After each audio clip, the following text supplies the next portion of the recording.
তাই ভগবানকে গৌর হরিকে অবতার বললে ভুল বলা হবে, অবতীর্ণ বা অবতারই বলতে হবে।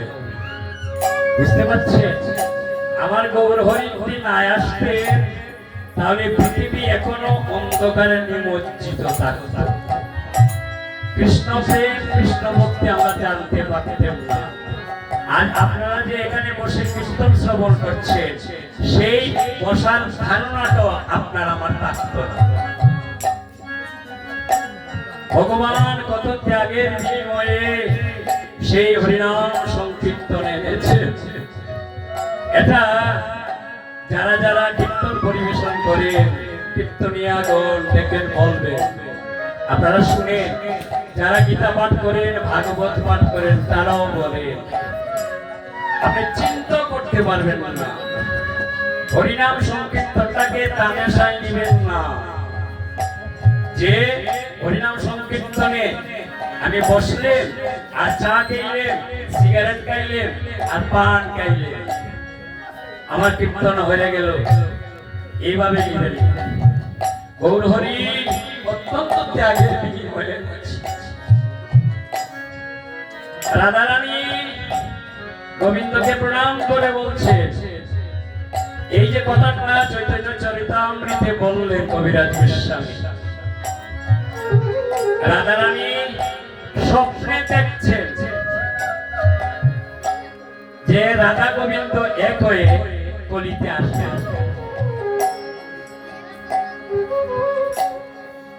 দেখেন জীবের জন্য কত অনুভূতি, কলিও তো জীবের জন্য। রাধারানী স্বপ্নে দেখে গোবিন্দকে বলছেন, হে গোবিন্দ, আমি কাল রজনীতে স্বপ্নে দেখেছি তুমি আমি নাকি কলিতে যাবে। তখন তুমি আমি যদি কলিতে যাই তাহলে বৃন্দাবনের ভক্তরা কাঁদবে না?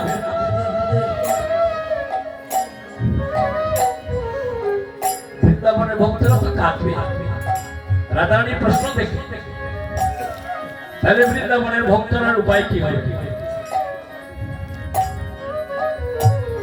তখন গোবিন্দ কেঁদে কেঁদে বলছেন রাধারানীকে, রাধে, তোমার এই কথাটা আমি বুঝতে পেরেছি, বৃন্দাবনের ভক্তরা কাঁদবে না তো, আমি তাদেরকে সঙ্গে নিয়ে কলিতে অবতীর্ণ। তাই কি বলছেন গোবিন্দ, গোপ গোপী সঙ্গে নিয়ে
কথাটা বুঝতে পারছেন তো?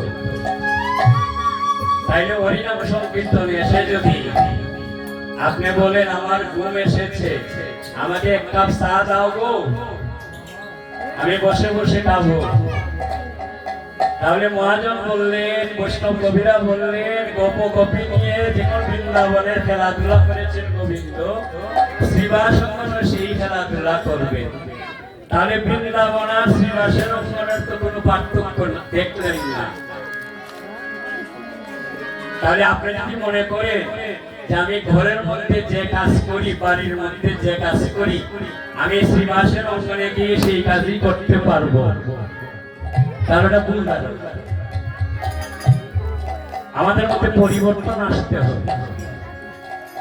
রাত্রে কীর্তন হয়, রাস কীর্তন, অভিষেক কীর্তন, কীর্তনিয়ারা পরিবেশন করেন, আর মায়েরা বাবারা একটা একটা করে টুই কুলে দিয়ে একটা একটা করে খায়।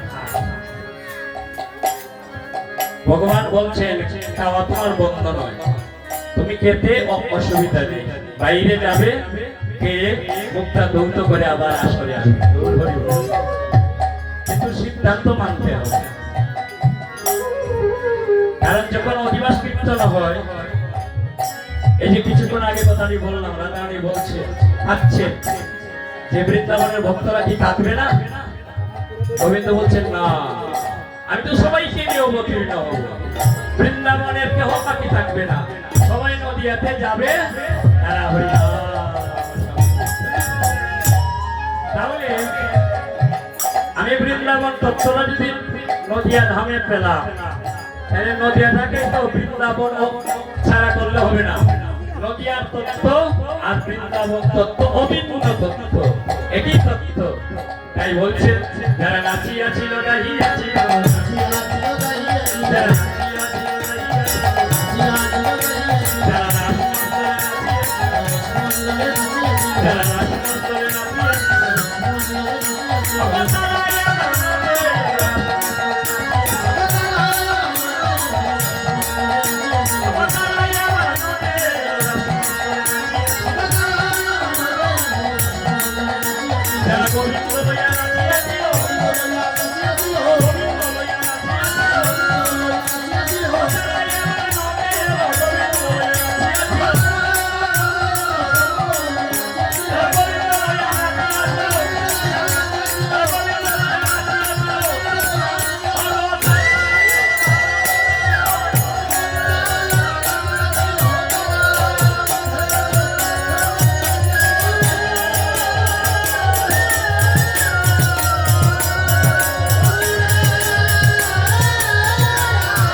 নবদ্বীপ লীলা, বৃন্দাবন লীলা অভিন্ন, মনে রাখবেন, ভিন্ন নয়। নবদ্বীপ ছাড়া বৃন্দাবন নয়। বৃন্দাবনে যে যে লীলাগুলা হয়েছে, নবদ্বীপ তাই হয়েছে, মনে রাখবেন। শ্রীবাসের অঙ্গনে যখন আপনি আসবেন, আপনি পরম ভক্ত গৌর হরি হরি, এটা বলে শেষ করা যাবে না। পুরা চৈতন্য চরিতামৃত গ্রন্থ বলতে হবে। আপনি কি ধরনের ভক্ত, এটাও ব্যাখ্যা করে শেষ করা যাবে না। এমন উপাধি দিয়েছে গৌর হরি আপনাদের, কারণ আপনারা শ্রীবাসঙ্গনে আসা মাত্র গৌর হরি কৃপা বর্ষিত হলে, আপনি যখন শ্রীবাস সংগঠন সাজাবে, তখনই গৌর হরির কৃপা বর্ষিত হয়ে যাবে। তখন গৌর হরি আর স্থির থাকতে পারে।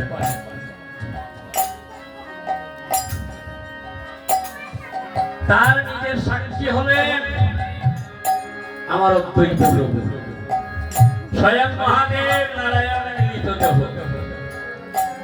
অদ্বৈত প্রভু আপনাদের হয়ে ভগবানকে স্মরণ করছে। সুরধনী তটে বসে ভগবানকে বলছেন, হে ভগবান, তোমার কলিয়ত জীব কৃষ্ণ প্রেম কাকে বলে, গৌর প্রেম কাকে বলে, যা কিছুই জানতে পারছে না, মায়ার কবলে পরে হাবুডুবু কাটছে। তুমি একবার কৃপা করো, করুণা করো। অদ্বৈত প্রভু সুরধনীর তটে বসে কাঁদছে।